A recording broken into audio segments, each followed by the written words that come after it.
எல்லாருக்கும் வணக்கம். நான் 1973 சினிமா இண்டஸ்ட்ரிக்கு வந்தேன்.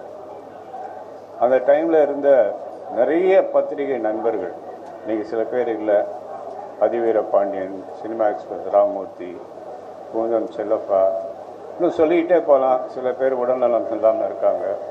அந்த காலத்திலேருந்து இன்னைக்கு வரைக்கும் பத்திரிகை உலகம் என்னோடையும் பிரசாந்தம் பின்னாடி இருக்கிறது ரொம்ப மகிழ்ச்சி, நன்றி.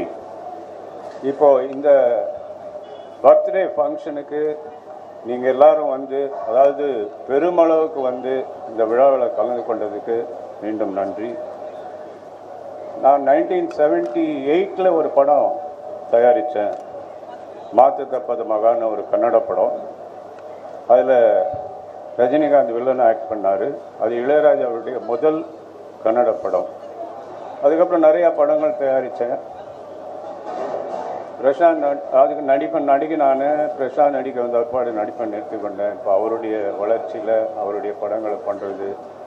சமீபத்தில் ரிலீஸ் ஆன அந்தகன் உங்களுடைய ஒத்துழைப்போடு உங்களுடைய உதவியோடு மிகப்பெரிய வெற்றி அடைந்ததற்கு மீண்டும் ஒரு நன்றி சொல்லுகிறேன்.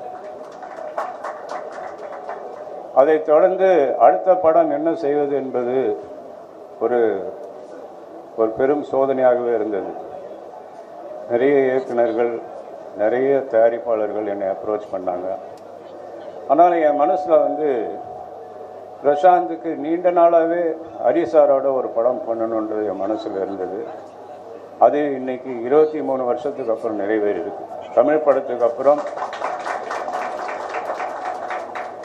இந்த பிரசாந்த் டைரக்டர் ஹரி கூட்டணி தமிழ் சினிமாவுக்கு ஒரு வித்தியாசமான மிக பிரம்மாண்டமான படமாக தயாரி செய்து கொடுப்போம் என்பதை இங்கே தெரிவித்துக் கொள்கிறேன். டைரக்டர் ஹரி சார் இந்த படத்தை செய்வதற்கு ஒப்புக்கொண்டதற்கும் மீண்டும் ஒரு முறை நன்றி சொல்லுகிறேன். இன்னைக்கு ரொம்ப ஜாஸ்தி பேச வேணாம்னு நினைக்கிறேன். பர்த்டே அடுத்தது ஹரிசாருடைய படம் அனௌன்ஸ்மெண்ட், பிரசாந்த் 55. அதனால் இதோடு என்னுடைய உரையை முடிச்சுக்கொள்ளுவேன். நன்றி, வணக்கம்.